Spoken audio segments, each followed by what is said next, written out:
Because within traditional architecture, the final space of a building is the result of the functional and monetary limits. Functional meaning functional requirements like how many floors do we need to have, what amount of square footage does a room need, and obviously the monetary limits speaks to the budget of the project. Work Association is a show about the intersections between technology, design, and the experience of being a human.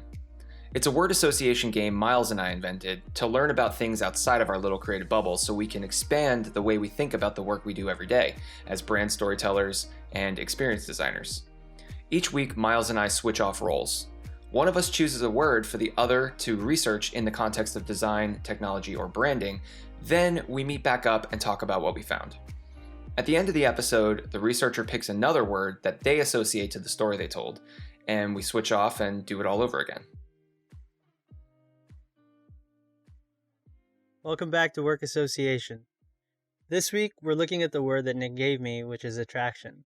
It was such a fun one to get into. I wanted to try and get away from the general definition of the word, which is the action or power of evoking interest, pleasure, or liking for someone or something. So there's obvious connections that we can make with this word, especially within my area of expertise, design. But for the sake of expanding our horizons, I went off to try and find a more interesting and surprising take on this word. So during one of my YouTube rabbit hole explorations, I came across a video of this person sitting in a really bizarre looking room talking about architecture, design, and all these things that I love in life. He sounded like an interior designer, but the room he was sitting in looked like this crazy sci-fi workshop. So, right off the bat, I had to dig deeper. I mean, I found out that I was watching a video excerpt of a class on how to become an Imagineer. Now, I know this word from when I was young, but Nick, do you know what an Imagineer is? Uh, if I'm the only uh experience or exposure to that word I have is like I thought it was a term that the people at Disney made up. It's like those who basically create animatronics for like theme park rides, but I'm not really sure if that's right. You're 100% right. Okay. Imagineers are Disney's theme park designers, and that's why I'm so excited to talk about this. This week's work association will explore the word attraction as in theme park attraction. Oh. We'll be exploring theme park attraction design and how their process can influence our work in digital experience design. But before we dive into this, we'll need to take a step back and talk about who and what Imagineers are. Okay. Like we said earlier, these are people that work for Disney's theme parks, and the public's perception of them seems to be the same as animatronic designers, like the Chuck E. Cheese band, that type of stuff, like mascots. Well, the video I stumbled upon, it blew my mind because apparently they're just so much more than that. This video is a course on how to be an Imagineer. I'm not even sure when this video is produced, but it's a full course from theory to workflows. So I did what I imagine any person who stumbles upon this series would do. I spent an entire Saturday binge watching slash taking this class. And at this point, I'm fairly certain I can get a certification to be a real Imagineer. All right, Imagineers is a combination of words, imagination and engineering. It's also the definition, using imagination and engineering to design and create theme parks. At the end of the day, Imagineers are experienced designers in a fundamental sense, but more traditionally, they're architects, graphic designers, lawyers, and really anyone who works to try to tell a story through a physical experience. Yeah. At this point, I'm already seeing a ton of similarities between Imagineers and what we do when we're creating digital experiences. or developing brand identities and really even creating products. But what really drew me to Imagineers is that they're also driven creatively by constraints in the same way that we are.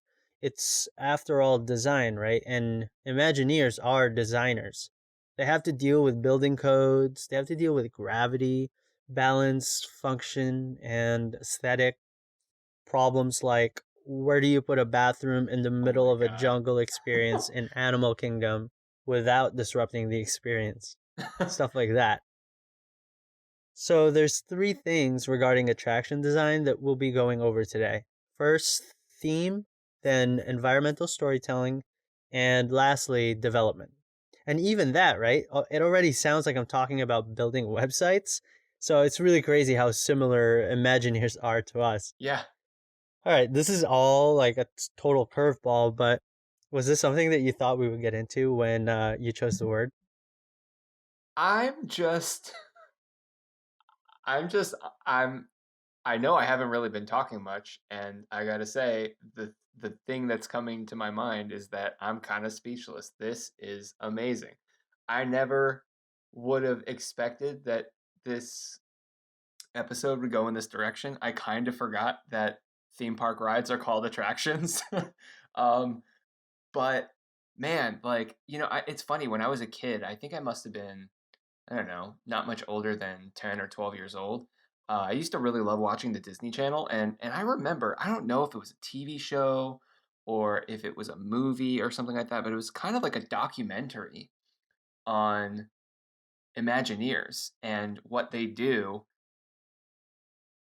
It's I remember being like, I think I want to be an Imagineer when I grow up. Like, it's the coolest job, literally. Other than like being an animator for Pixar.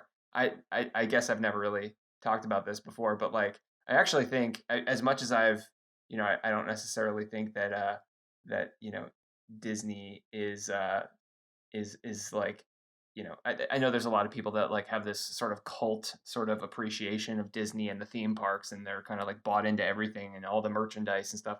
I'm not necessarily like that, but I do think that the people who produce the content uh, at at Disney, at least from what I've seen in these types of like, behind the scenes footage and all that kind of stuff, I think they have like some of the coolest jobs ever. And so to find out that that's the direction that this episode's going in, I'm just like so pumped, and I just can't wait. Yeah, super excited.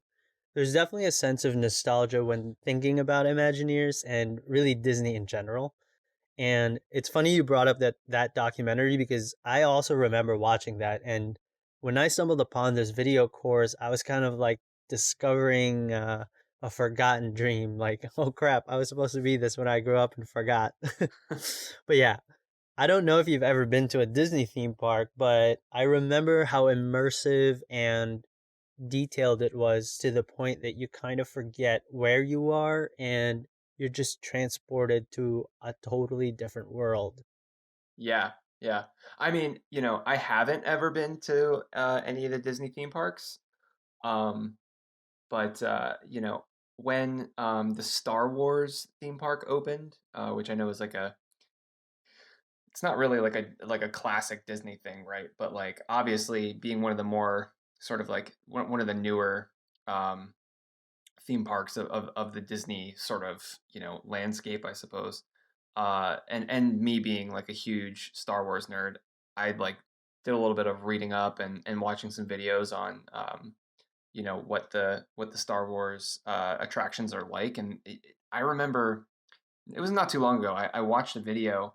It was kind of like a recording of what this one experience was like. It's not even like a ride. You typically think of theme parks as having like roller coaster rides and stuff like that. And I think like one of the things that's really interesting about Disney theme parks is or Disney, yeah, just Disney theme parks, is that not everything is like a roller coaster ride. A lot of times these attractions, and maybe that's why they use the word attractions, is it's not really a ride. It's just an experience that you have. And this one that stood out to me in particular is, I forget the name of it, but you basically go in and you can make your own lightsaber, and they use all these crazy techniques. So like there's this whole thing about you get to choose what like the sort of like handle looks like. You get to choose what like the end pieces look like, and then you get this little crystal called a kyber crystal, and you can put it inside of the handle of the lightsaber, and then like you turn the lightsaber on for the first time and it actually lights up and stuff. And the way that they do it, with people's uh the people who work there wearing like really like crazy realistic costumes, and the set design and everything. It's I watched that video and thought to myself, if I was a kid, I don't know if I'd be able to distinguish reality from like fiction in a place like this. It's just so incredibly magical. And it made me think at the time, kind of similar to what you're saying, like just all of the time and planning and technologies that had to be invented for this kind of stuff to even happen. It's like they have to like think of all of that, and when things literally don't exist, they have to be the ones to innovate and to make those things in order to like make this experience come to life. um and yeah, I guess like in that moment, I am drawing parallels in my mind to like somebody who is an experienced designer on the web is essentially the modern day, like, you know public facing Imagineer. Right, totally. The first thing I wanted to talk about is something you just brought up, which is the idea of theme. Because there is a difference between theme park and amusement park. Oftentimes, people kind of use them interchangeably, but an amusement park is all about giving you the physical sensation and excitement through like roller coasters and other types of rides. That's not really what we're focusing on today. We're focusing on theme parks. So, what exactly is a theme, right? Like, a theme is what the story is about. It's the deeper meaning behind a story. Yeah. You mentioned Star Wars. So, Star Wars actually has multiple stories and all sorts of events taking place within the world and throughout the movies. In one movie, you might be following storylines. The universe is huge. There's all sorts of stuff happening, but at the end of the day, Star Wars is about the power of hope. That is the theme. That's what drives all the storylines and characters you encounter in the Right. movies. Mm-hmm. And, how does this relate to Imagineers? Well, Imagineers use the theme as their true north. They make all of their decisions based on the theme. Right. And mind you, at any given time, Imagineers are faced with an impossible amount of decisions when creating attractions. So, like, how many decisions are we talking about here? Well, let's take Animal Kingdom as an example. In one of the videos, an Imagineer named Joe Road talks about the scope for building an attraction. When talking about Animal Kingdom, he stated that the theme of Animal Kingdom is the intrinsic value of nature. Wow. That's the theme. And that's what Imagineers reference for every single decision that they make. He talked about the simple act of designing a door within Animal Kingdom. He said, picture a door and there are hundreds of doors in Animal Kingdom. What should this door look like? Should we use wood or steel? Well, intrinsic value of nature, obviously wood. Right. Should it be smooth or rough? It should be rough. Should the doorknob be shiny or rusty? Again, the intrinsic value of nature, that's the theme, then it should be rusty. Even the patterns on the doorknob itself, even if it's as small as, let's say, your thumbnail, they ask themselves, should this be geometric or organic? It's a simple kind of solution would be organic. You begin to realize how easy or, well, let's say straightforward it is to make decisions when you have a clear understanding of the theme. And hearing all of this reminds me a lot of how we approach brand identity design. Because when we're creating a brand, we know that we'll have to make thousands of decisions. And not only that, but the brand is a living thing, meaning it kind of evolves over time, it's not static, right? We're able to produce cohesive identities because we rely heavily on brand personas, mission statements, etc. And what I love about the idea of a theme is that it simplifies an extremely complicated and oftentimes intangible thing into a bite sized piece of information that can drive countless decisions and guarantee that the essence of the brand is really preserved. Right.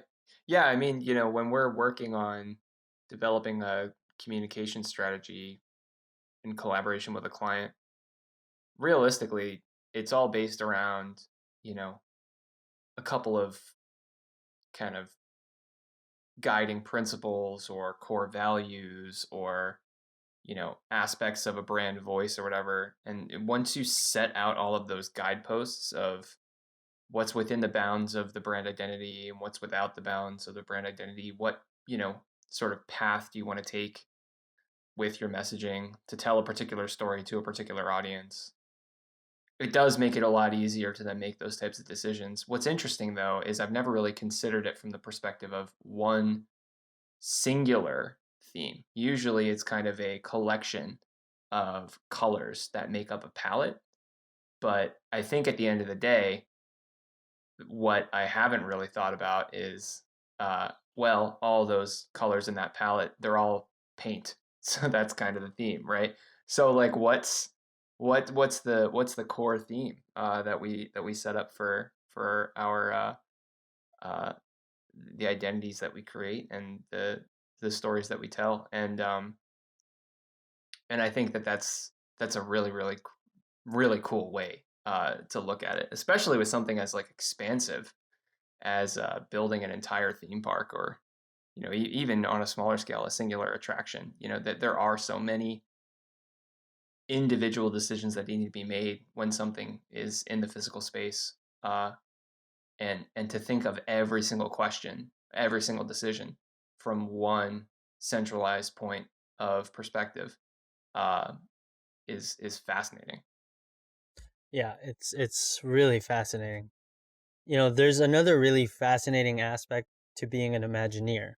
So we know that they rely on the theme to make decisions and create immersive worlds, but the actual framework they have to design within is a non-linear one. They refer to this as environmental storytelling. This is intrinsically different than traditional forms of storytelling like movies, books, etc., because environmental storytelling is a non-linear experience. Right. There's no camera or director telling you where to look. You become the director. You become the main point of view, and the story unravels in the order in which you explore the space. So it's definitely challenging to design a narrative driven experience knowing that your story might be told in a non-linear way. It's interesting because it's the same challenge we face as digital designers, right? Our users at any given point, they can decide to click around and wander aimlessly through our experience. They can essentially get lost. In the same way that Imagineers approach this problem, we create signs, or in digital terms, navigational elements and call to actions. We use intentional browsing methods to provide an intuitive way for people to traverse the site. The inspiring thing about Imagineers is that the way that they're able to hide these utilitarian things so that the experience and immersion aren't disrupted. There's a lot to learn in environmental design in that way. I mean, although it seems much more expansive than user experience design for websites and apps, the fundamentals are the same because, people navigate in the same way when they're exploring spaces digitally or in the real world. Aside from being nonlinear, it's also a multi-sensory experience, right? You can hear, touch, smell, and even taste the world that you're in. I mean, you are in that space. What seems like daunting challenges and limitations are actually opportunities for Imagineers. Let's take the sense of smell as an example. If you're walking through an old French street market, similar to what you might see in Beauty and the Beast, well, Imagineers are able to design actual food carts with fresh bread or other types of food you might expect to encounter and smell when you're walking down this market. And as you walk through the space, you're not only immersed visually, right, but you can smell the market. So these are really the things that add up to making an extremely immersive experience. We know that Imagineers are also able to navigate all of these challenges, but the fact is, amidst all of this, they still at the end of the day have to entertain and tell compelling stories. And we can talk about what makes a story compelling, but it comes back to the idea of the seven elements of a story, something you might have learned in English or literature class back in the day. You have the exposition, the inciting incident, the rising action, the climax, falling action, and finally the resolution. Imagineers are able to embed these things within their environments. So let's take Cars Land for example. One Imagineer talked about how entering the Cars Land attraction has a very similar effect as the beginning of a movie. You literally enter this world and there's a ton of like stuff going on and you're being introduced and discovering all sorts of stuff. So this is the exposition.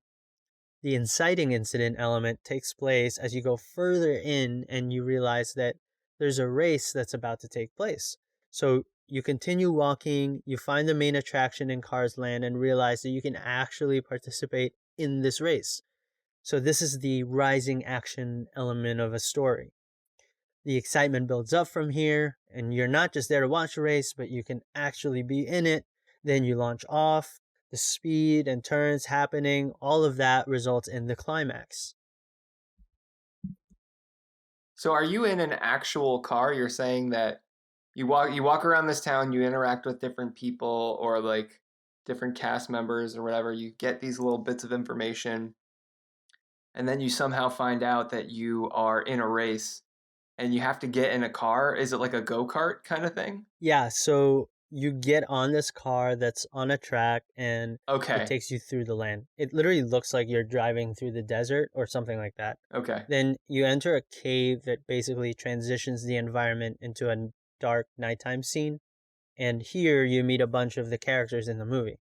At one point, a cop even talks to your car, and all along you're just taken along for this ride.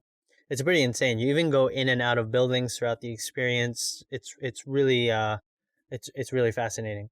And at some point, you actually find out that you're raising other guests, right? So Imagineers can even introduce plot twists with environmental storytelling. So after the race, you find yourself at Radiator Springs, where you can continue on to explore the environment and finally have an opportunity to have a meal at the same diner featured in the movie. It's all there. So just by entering this attraction and moving through the space, by the time you come out of the other side, you essentially go through an entire storyline. The difference with this experience and, say, a movie is that you have control over what to look at, interact with, and discover. Yeah, what's really interesting about this is, you mentioned a little bit ago this concept of intentional browsing. And it's, something that we kind of use internally to talk about setting up an experience on a website that allows a user to browse at their own pace and in their own way, but is crafted in a way that sort of gently guides them towards specific interaction points that are centered around business goals, whether that's selling a product or getting someone to sign up for an email address or whatever. You're not creating an experience where that feels forced, because if it feels forced, then the user's not going to want to do it, but rather you're offering them the ability to browse with intention towards a particular goal that they might have for themselves, or if not, something that they, will eventually kind of make this decision that, to take that action, which at the end of the day, like it can't be something that's forced, right? It like no matter what, you physically cannot force a user to take an action that you want them to take. They're either going to take it or they're not. It's kind of like, that saying, you can lead a horse to water, but you can't make them drink. And with user experience design, there is 100%, like on the web, no way to force a user to take that drink. They have to make the decision on their own, and it has to feel like something that they will find gratifying in some way or another. Otherwise, it's just not going to happen. And what I think is really interesting in terms of a parallel with this kind of approach of designing an attraction is that, there is sort of this underlying story which, has a beginning, middle, and an end, but it's experienced in a way where, you know, the the visitor kind of needs to stumble upon that story in, their own sort of in their own way, on their own timeline, no matter what, out of the thousands or hundreds of thousands of people that experience that story, all of those plot points are the same. The text is the same in terms of, like, the lines that are spoken by the actors or whatever it might be, the things that happen, the mechanical things that happen with any sort of like technology that's involved. All of those things are choreographed to happen exactly the same way, but the way that it's actually experienced by those individual visitors is going to be completely unique to them, not just the one time that they visit it, but if they visit it on multiple returns, maybe they're in a different part of the park at a different day when something's happening, and maybe they choose not to do the race one day and they can just like see it from the sidelines or whatever. It's kind of pretty similar, when it comes to an experience on the web. You kind of have these, especially with something like a website that's informational, or something where there's an interactive web experience that's all about telling a story. There's like a million different ways that someone can enter that story. And then, maybe they pick it up at the very beginning by going to the homepage, but they searched from Google and ended up in some sort of like super deep internal page. And uh, you know, that's going to be different pretty much every single time. And that's fascinating. I think that's another really impressive thing about Imagineers. They're able to create these highly immersive worlds that gives you the feeling of discovery. Right. If they want you to feel lost or give you the sense that you're wandering through an environment, they're able to do that in a way that you're actually not lost. You kind of just feel lost. Not only that, it's a positive feeling, not a I'm lost and terrified feeling. So they're really designing mazes that feel complicated to solve, but in reality, all the paths you take will eventually take you to the end. Right. So while there's dead ends here and there, it's just enough to give you that feeling, but not so much so that you're actually lost. So designing this is really a balance, and it's a really impressive feat. Yeah. I think it also kind of highlights the necessity for attention to detail, because I mean, if you're thinking of it from the perspective of these Imagineers, they're thinking about, someone being immersed in this experience for potentially hours, potentially a whole day, potentially multiple days. And they're going to be walking around, they're going to be experiencing things, looking at things, and they, as you mentioned, like they're kind of thinking about every sense, the smells and the sounds and whatever. But that also then means that they have to do just, I can't even imagine the number of hours of testing and decision making when it comes to everything from like they have to purchase the right kind of screws to go in the doors, so that way you're talking, not even thinking about the door itself. Like, obviously you have to design that, but like, okay, well, now let's make sure that like even the screws don't look, kind of fake. Because I mean, speaking from experience as a kid, having gone to, theme parks or amusement parks, they try to set up these experiences, but the second there's something that's not working right, or maybe the ride is a little old and it's starting to lose its paint, or something's peeling off the wall or whatever, it's like those minor imperfections, completely ruin the suspension of disbelief, you know? And if you're trying to set up this experience where, you know, everything is just you're actually in the environment that you're pretending to be, or you know, whatever it is. If you're, you know, you're actually on a planet in Star Wars, or you're actually on Navi, or you're actually in Africa, you know, on a safari or whatever it is, all of those things, like you have to think about every possible aspect of the experience. And I think, you know, that's a good thing to think about when you're talking about experience design for the web, and this idea of allowing someone to sort of navigate aimlessly.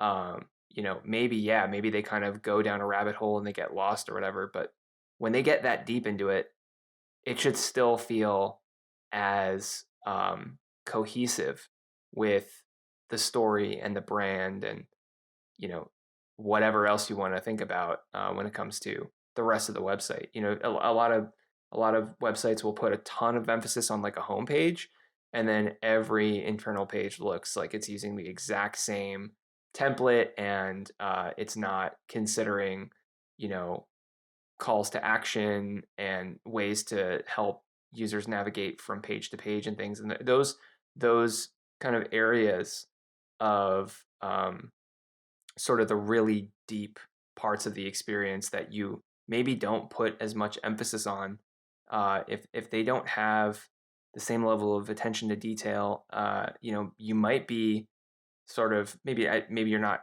going for a suspension of disbelief, but you're breaking, you know, the continuity of the experience in a way that could potentially be detrimental, to the ultimate goal of the website, whether that's informational or pushing a sale or whatever it is, you know.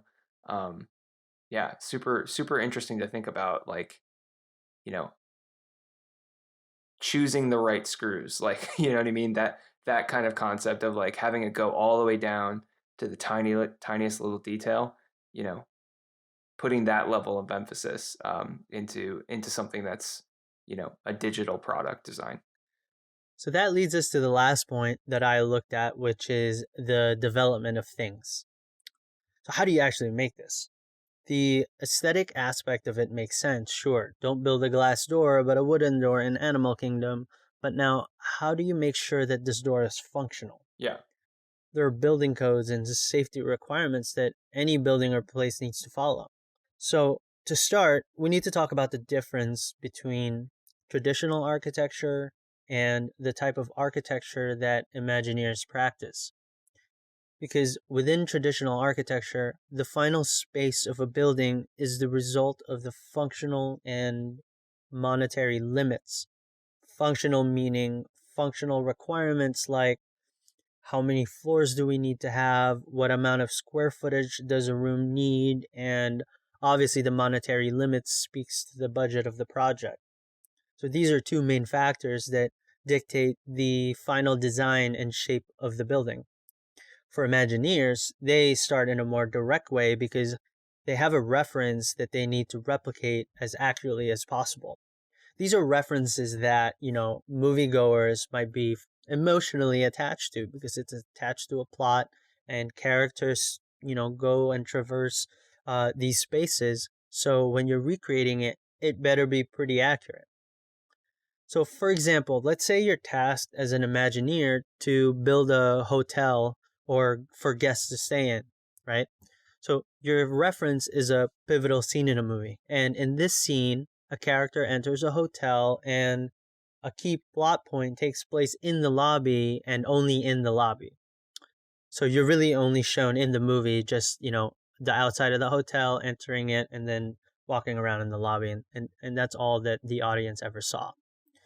So if you were tasked to build a hotel with only this scene as your reference point, then you have to actually fill in a lot of gaps, right? Because going back to our reference, we only have access to the front of the building, the lobby, and that's it. So we don't know what the rooms look like or the elevators, the bathrooms, etc. On top of that, maybe this was an animated movie and the hotel was actually floating in the sky. Now you have to recreate something that's not even possible, but it's literally just fantasy.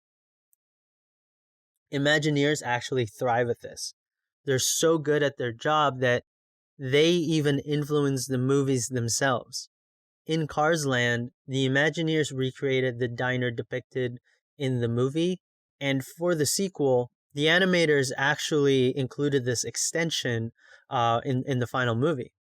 So, architects and Imagineers share the same result of a fully functional building, but the main difference is that Imagineers begin the process with a clear reference that they then need to expand upon, while architects, on the other hand, start with budget and functional requirements, like we were saying, and from there, they concept out the final look of the building. Right, but you're still constrained by the same types of constraints that a normal architect would be, I would assume, right? It still has to be built in a way that isn't just you basically have to take something that's like imaginary and make it work in the real world, both functionally, aesthetically, and I guess in many cases legally as well. So, take the floating mountains in Pandoraland as an example. This attraction was inspired by the scene in the movie when they were riding these flying creatures all around the floating mountains. Okay, now as an Imagineer, you have to create something that literally cannot exist in our physical world, Yeah, right? yeah, Luckily, Imagineers have techniques that they use to trick our minds. The most popular one that, many people are probably familiar with is the technique of forced perspective.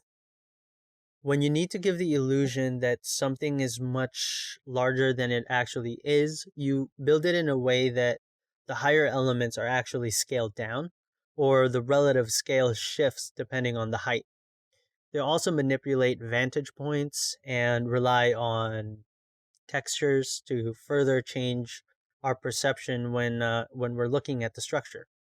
Textures like foliage, when placed all the way up at the top of the mountain, it starts to look like forested areas because it's so far away. So, by no means is this attraction small. The floating mountains are about 15 stories tall, around like 156 feet. This is all the Imagineers needed to make them feel like they're the size of real mountains. Aside from the height, the feeling of weight was also considered for the illusion to work. Imagineers used a mixture of textures and colors to make the face of the mountain look like real granite or some kind of rock you would typically see. So they look heavy. In reality, they're hollow with a steel superstructure on the inside. yeah. I'm like looking at pictures of the Avatar theme park, and I can't imagine where this big steel box would go. It literally looks so. For reference, anybody that hasn't seen Avatar in the movie, on this fictional planet, there's these sort of big boulder looking rocks that float in the sky. And I don't know how, but somehow these Imagineers made that like there. It literally looks like there's these floating rocks like the size of like big enough to fit like you know I don't know 30 people on top maybe. It's insane. And you would never really know it. So now there's height and weight to trick our brains into thinking we're looking at a mountain, but now it has to float after all of that. So for that, Imagineers hid the support beams inside these large vines that look like they're hanging down from the mountain. And really, there's two things at play here. One, we typically perceive vines as draping objects and typically are not weight bearing. The amount of vines hanging from the cliffs creates a mesh of random assortment of greenery that gives the sense that this mountain is floating and all of these vines are just hanging off of it and falling, when in reality, the opposite is actually happening. The vines are actually the support structure, so it's the thing that's holding the structure up.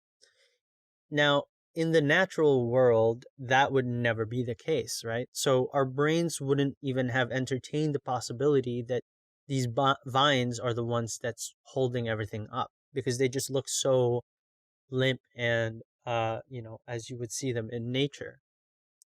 It's almost like seeing a balloon break through glass. In the real world, balloons are filled with air and they're light and fragile compared to glass.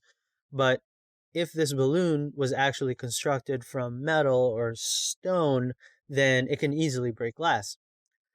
So, reconstructing objects to fit the functional requirements of a structure is what allows Imagineers to preserve the aesthetic and narrative of an otherwise impossible structure.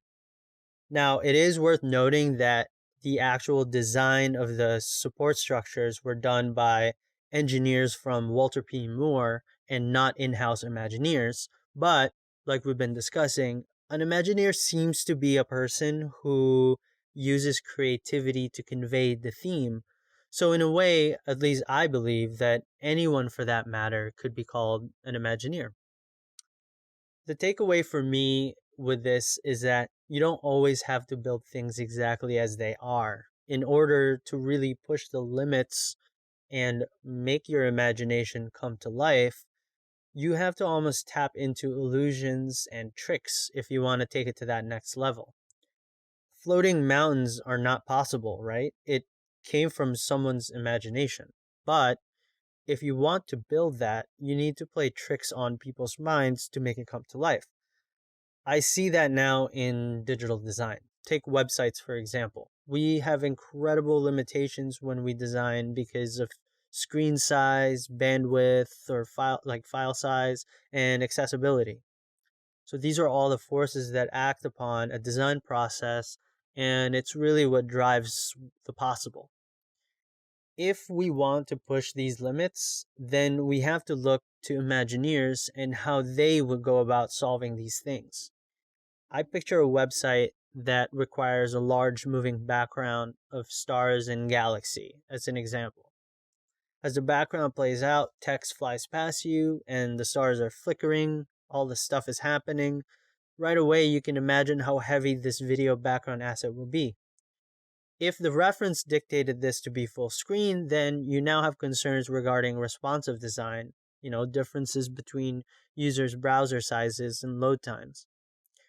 Before, we would have just said, this asset is not really possible to implement without major hits to the UX because it's going to be slow and it's not going to look right depending on the screen sizes. Now, using the Imagineers approach, we can look deeper and see how we can quote unquote fake this, right? And how we can implement this same theme without actually placing one large asset. With the Imagineer's way, we can break it up, code the dots of the stars, animate the text using JavaScript, maybe, faking a lot of things and using tileable textures, stuff like that. I mean, this is a dumb example, but it shows that thinking like an Imagineer can allow you to build impossible things. And that's my work association with the word attraction. Hopefully now we can bring a lot of these concepts over to our world of digital experience design and get inspired by these magical people known as Imagineers. Well, that was a delightfully unexpected turn, and I feel like I got a little bit smarter. That was cool. That was really cool. And at the same time, I think that it's sort of made me look at what we do with a little bit more wonder too. Because, I mean, on one hand, you can kind of think about learning about this type of stuff. It's like learning how a magician does their tricks. Really, at the end of the day, a magician. I don't think that real magicians have any qualms with talking about how what they do is an illusion, and that illusion is uh, is sort of predicated by technology. At the end of the day, magicians are really technologists. They're using things like magnets and force perspective and all those other things to make something that seems impossible look possible. And that's a lot of like what Imagineers do, and they do it with, again, like technology, but maybe on a different scale. And you know, once you can have the perspective that once you kind of like peel back the curtain and you see how something actually happens, it kind of removes or reduces the wonder and the magic behind it.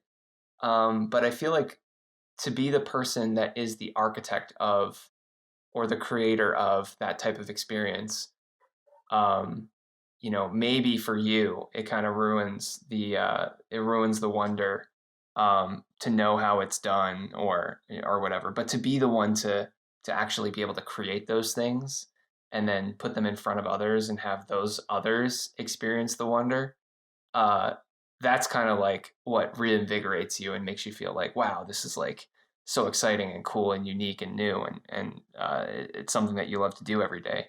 And I think like kind of talking about it from this perspective, like, it's not that I ever lost that feeling, but it heightens that sense, that like the types of things that you know we produce are experienced by others, and in many cases makes them feel this sense of immersion into a story, and it heightens their emotions either positively or negatively, in terms of like maybe we're telling a story about climate change or hunger or public health crises, and in those cases like we're intentionally trying to evoke negative emotions and things. But either way, we're using this design and technology and this platform of the web to make someone feel something, and that's pretty cool to think about. Well, it's definitely a bittersweet feeling knowing that you're privy to the secrets and how the illusion is made. I think for me at least, the exciting part is the fact that we're essentially solving puzzles. Yeah, On one hand, our users are entertained or informed in a really great way, and that's what they're feeling. And on the other side, our side, we're taking pleasure knowing that we've solved something really interesting. We're solving these problems, and now we get to watch other people enjoy the work, right? yeah, This research really opened my eyes into how deep you can actually go with creative thinking. You can float mountains, literally. yeah, man, fascinating stuff. A lot more fun than I expected. All right, so what did you think we were going to discuss with this word? Seems like it definitely was not attraction design, right? Yeah, I don't know. I mean, I kind of assumed that it would be in relation to, either like developing some sort of way to attract a user or a customer to a particular message through visual design. Something that was related to, like, for example, call to action buttons or something, like making something stand out in a way that pushes people, or helps people gravitate towards a particular interaction within an experience.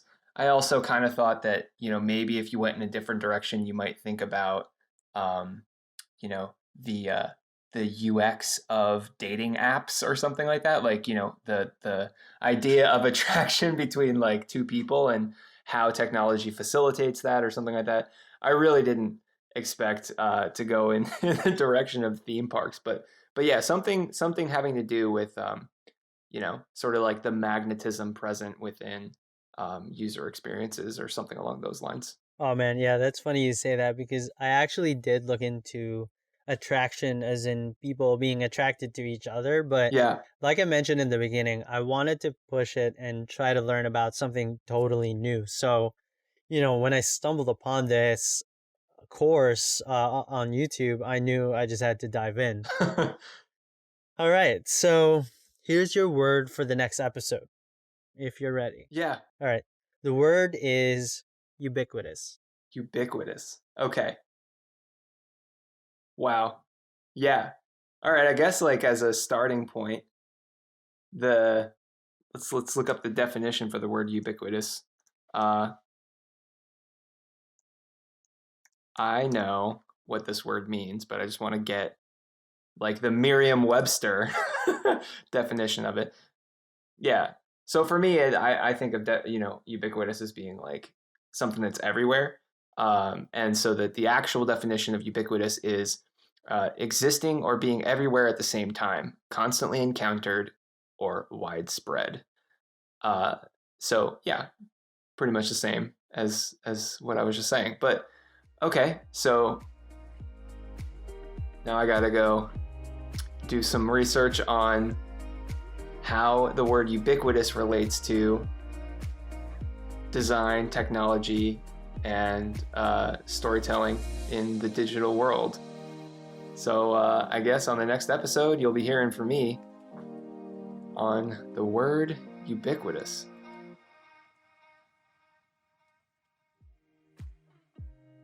Thanks for listening to Work Association. If you like this episode, please subscribe, tell a friend, and give us a rating or review. This show was produced by Max Bangora and hosted by Miles Rojas and Nick Dank. Work Association is brought to you by Suits and Sandals, a brand communications and creative agency that helps companies tell better stories and create better digital experiences.